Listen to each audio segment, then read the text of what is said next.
저와 함께하는 어노인팅 금요기도회는 지금 계속해서 달라스 윌라드의 하나님의 나라의 스캔들이라는 책을 중심으로 마음의 혁신을 시작하여 이제 예수님 시리즈로 나가고 있습니다. 예수님의 마음, 예수님의 믿음, 예수님의 비유, 예수님의 만찬, 그리고 이제는 예수님의 초대 시리즈를 오늘 함께 살펴보고자 합니다. 복음서에 가득 담겨져 있듯 회개하라. 좋습니다. 회개하라, 천국이 가까웠느니라 라는 예수님의 강한 선포, 거기에 담겨있는 예수님의 하나님 나라를 흔히 우리는 죽어서 가는 천국으로 많이들 이해하고 있습니다. 지금 임하시는 하나님의 통치를 이야기하고 같이 내포하고 있음에도 불구하고 우리는 대부분 많은 기독교인들이 하나님의 나라를 흔히 죽어서 가는 내세, 어떠한 한 도시로 이해하고 있기에 많은 사람들의 신앙생활이 조금씩 달라지는 것이죠. 예수님의 마음을 잘 알아차리고 예수님의 초대를 통하여서 오늘 그 예수님의 하나님의 나라에 들어가는 귀한 일들을 경험하시는 여러분들 되었으면 좋겠습니다. 다시 한번요. 예수님이 선포하신 하나님의 나라는 무엇이다? 죽어가는 천국도 있지만 그것을 포함하여 지금 임하시는 하나님의 다스림과 통치도 예수님께서 선포하신 하나님의 나라 천국이라는 사실을 머릿속에 염두했으면 좋겠습니다.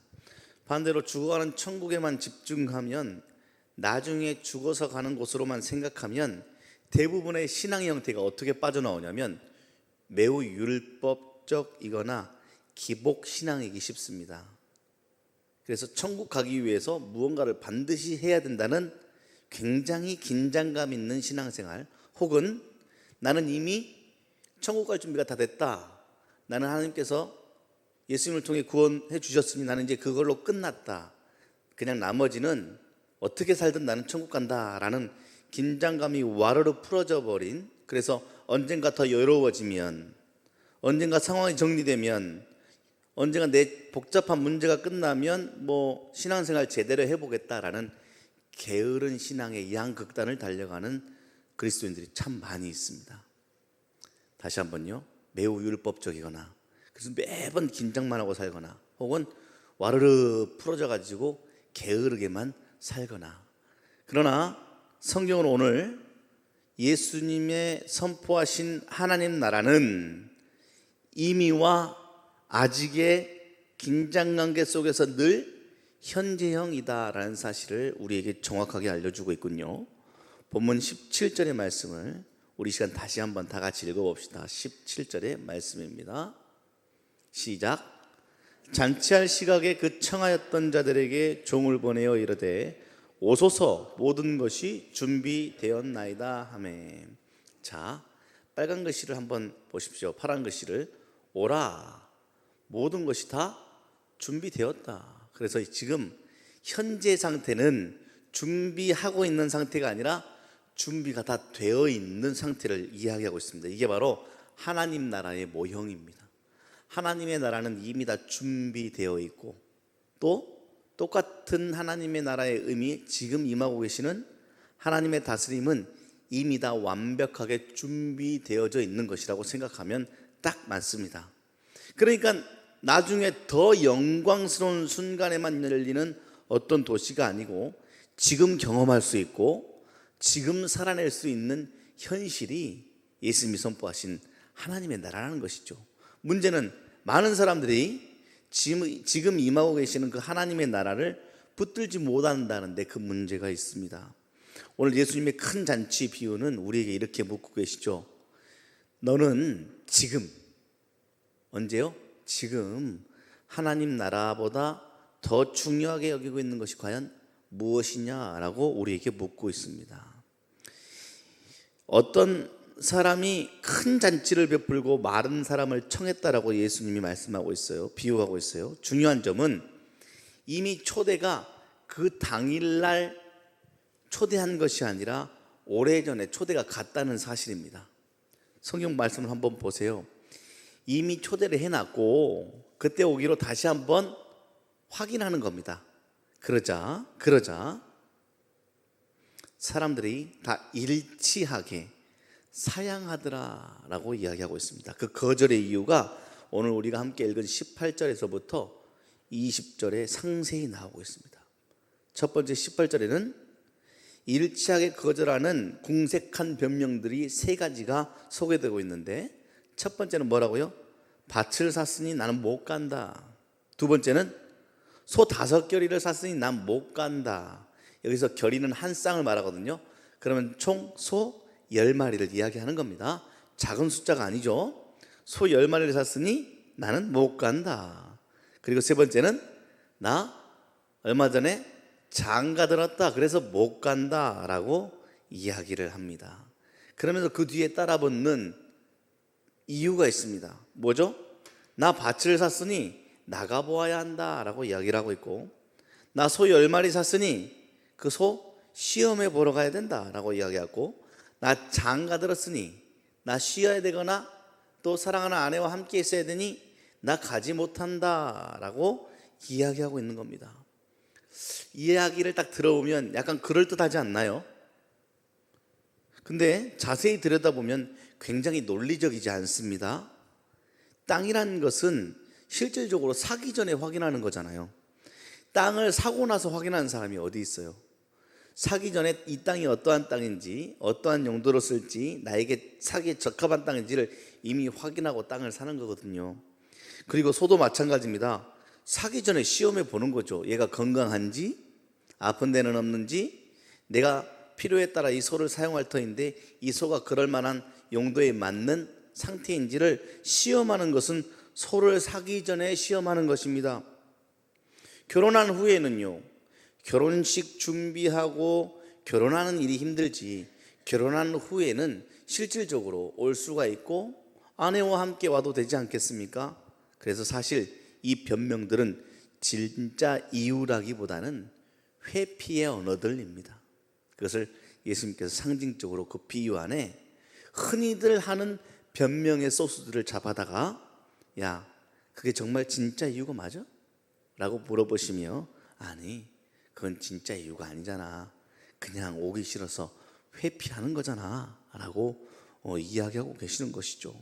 그래서 이 비유의 핵심은 단순히, 야, 사람들이 온다고 약속했다가 그 잔치가 다가오니까 안 온다고 예의 없이 말하는 게 아니라, 예수님이 드러내시는 것은 바로 무엇이냐면 초대하는 사람에 대한 사랑이 없구나 라고 이야기하는 겁니다.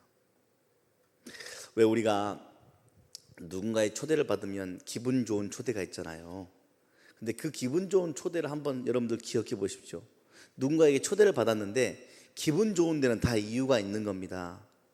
진짜로 내가 먹고 싶은 맛있는 것이 준비되어져 있거나, 혹은 나를 초대한 사람이 진짜 내가 사랑하는 사람이거나 등등의 내가 초대받은 기분 좋은 데는 다 그 이유가 있는 것입니다. 근데 반대로 그 초대를 회피하는 데도 다 이유가 있는 겁니다. 아무리 맛있고 내가 먹고 싶은 게 준비되어 있어도 초대한 사람과 나와의 관계가 유쾌하지 않으면 안 가고 싶은 거예요. 가도 먹는 게 입으로 들어가는지 코로 들어가는지 모르는 게 사람의 마음이기에 초대를 거절하는 그럴싸한 이유를 들면서 실질적으로 그것은 말이 맞지가 않다. 너희들이 하나님의 초대에 응하지 않는 이유는 그분에 대한 끈적끈적한 관계, 사랑이 없기 때문이다 라고 말하고 계시는 예수님의 음성을 들으시기 바랍니다. 그리고 실질적으로 오늘도 초청하고 계시는 예수님의 초대에 그 가치를 실질적으로 모르기 때문에 회피하는 것입니다. 가치를 실질적으로 모른다.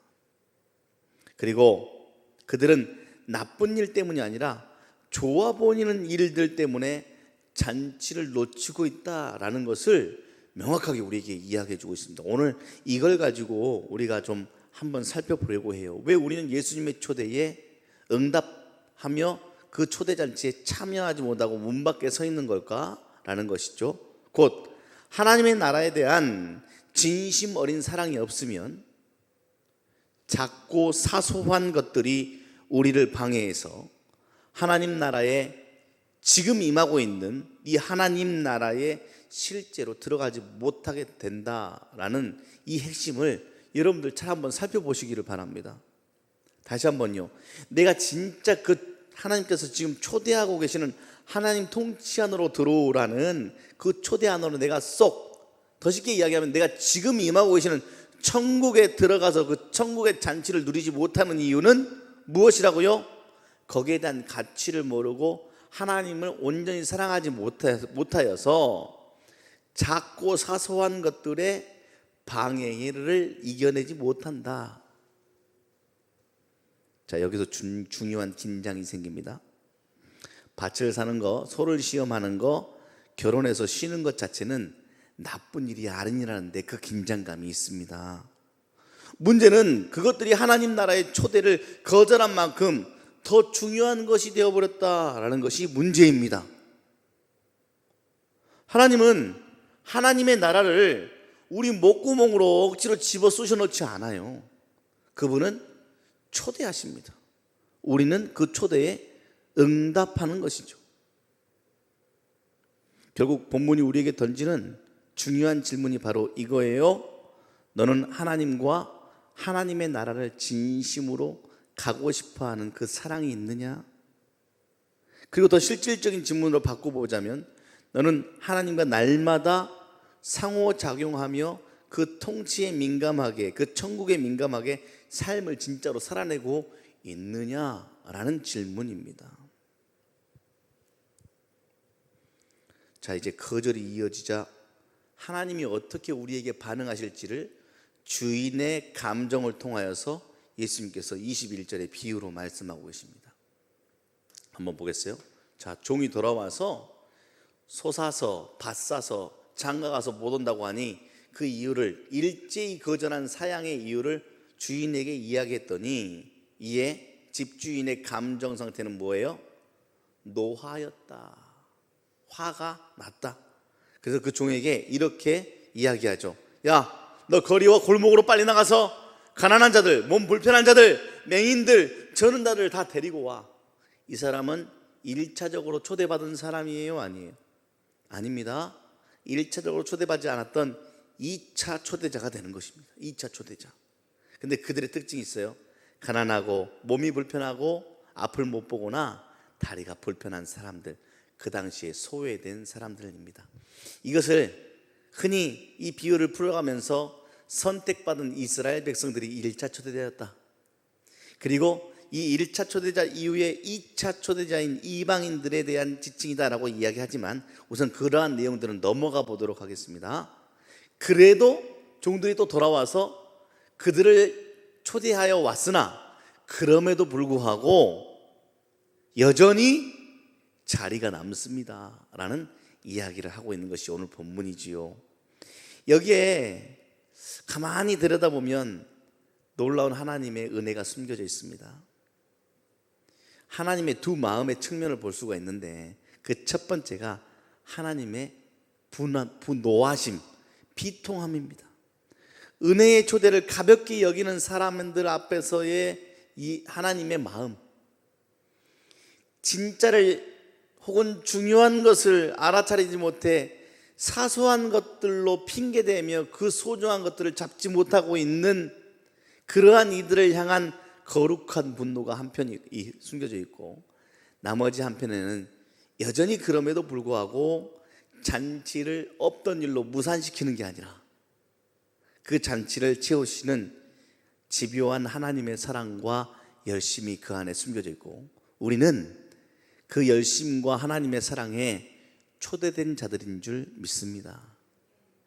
만약에 그 잔치가 취소되어 버렸다면 우리 모두 잔치란 것 자체를 모르고 그 잔치 안에 들어와 즐기는 경험 없이 살아가는 그런 사람이 되지 않았겠습니까?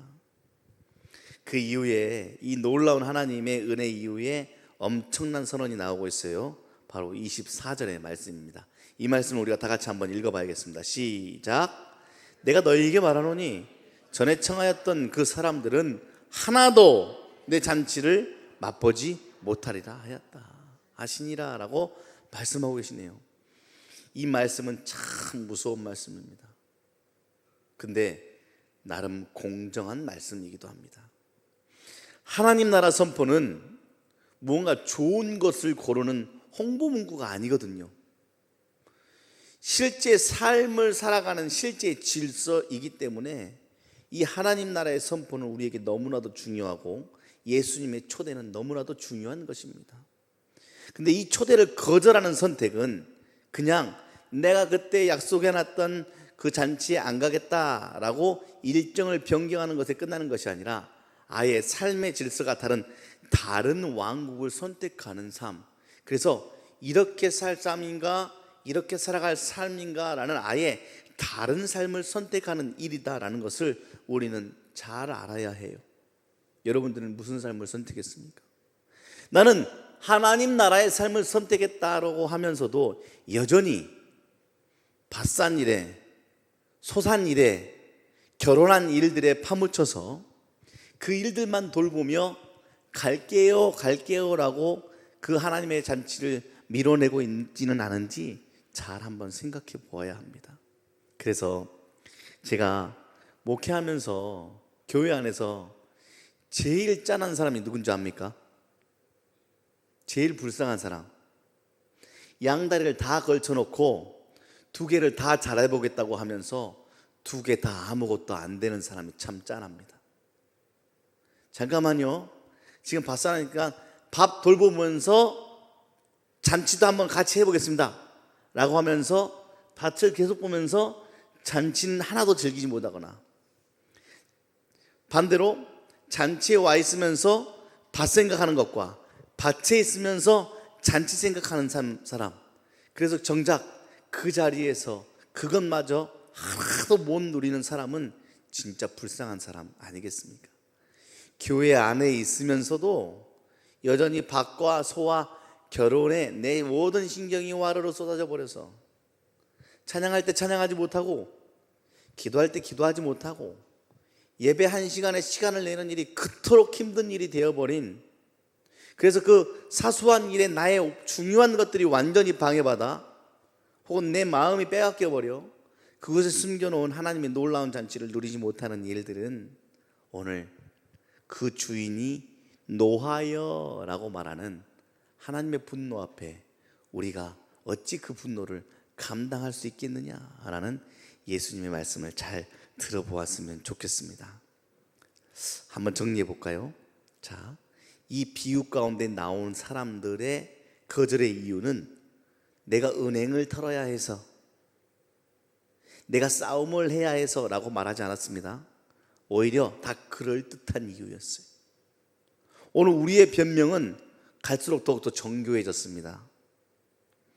밭이라는 것을 대신해서 내 소유, 내 재정, 나의 안정을 위해서 목사님 먹고 사는 문제부터 해결해야 그 다음 신앙생활입니다. 무엇을 이야기할까요?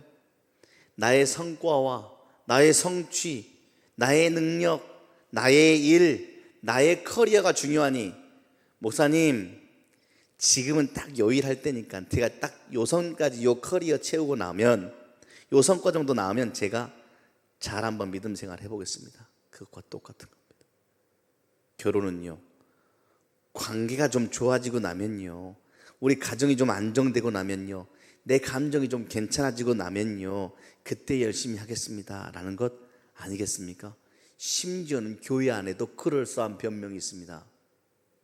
사역이 너무 바빠서 기도는 나중에요. 내가 맡은 일 그 일 때문에 예배는 좀 더 대충이라는 것은 모두 다 지금 예수님이 비유 가운데 나오고 있는 그럴싸한 변명이지만 궁색한 변명이고 주인의 노하심의 원인이라는 사실을 우리는 늘 기억하면서 초대하면 그 초대하심에 응답하여 잠깐 지금 나의 밭과 소와 결혼을 내려놓고 온전한 잔치 가운데 그 잔치를 마음껏 누릴 수 있는 하나님의 사람, 하나님의 초대받은 백성들이 바로 여러분 되셨으면 좋겠습니다. 어노인팅 금요기도회가 바로 이 지점 아니겠습니까? 하나님, 우리를 부르시는 그 자리에 우리는 어떻게 가야 할까요?에 대한 기도의 자리 아니겠습니까? 다음 주부터요, 내년부터요, 이때부터요가 아니라 형편이 나아지면요가 아니라 우리 가족이 내가 지금 어색한 관계가 그게 아니라 지금 오라, 모든 것이 다 준비되었다 라는 그 초대의 자리에 쑥 들어가서 그 잔치를 누릴 때야 비로소 사놓은 밭과 사놓은 소와 결혼이 의미 있어진다는 사실을 기억하며 함께 찬양하고 기도하시는 여러분들 되었으면 좋겠습니다. 자, 이 말씀을 들었으면 우리는 그냥 느껴지는 감정으로 마무리하는 것이 아니라 한번 구체적으로 한번 붙들어 봤으면 좋겠어요. 사랑하는 여러분, 여러분들에게 있어서의 궁색한 변명은 무엇입니까? 그 정체를 한번 밝혀보십시오. 내가 초대 자리에 있지 못하고 잔치의 자리에 있지 못하고 내가 여전히 밖에서 궁색한 변명을 하고 있는 것은 무엇인가? 근데 대부분 교회 안에 궁색한 변명은 남 탓인 거 혹시 알고 계십니까? 남 탓이 참 많아요. 여기서 제가 말씀 준비하면서 본 게 그래도 자기 탓하고 있어서 그나마 덜 그렇다. 진짜 더 궁색한 것은 뭔 줄 알아요? 나한테 원인이 있음에도 불구하고 남 탓하고 있는 게 더 없어 보이는 변명입니다. 여러분들의 그 궁색한 변명의 정체를 명확하게 파악하고 주님 앞에 이제 이 궁색한 변명하지 않고 예스라고 대답하겠습니다 라고 좀 오늘 함께 기도했으면 좋겠습니다.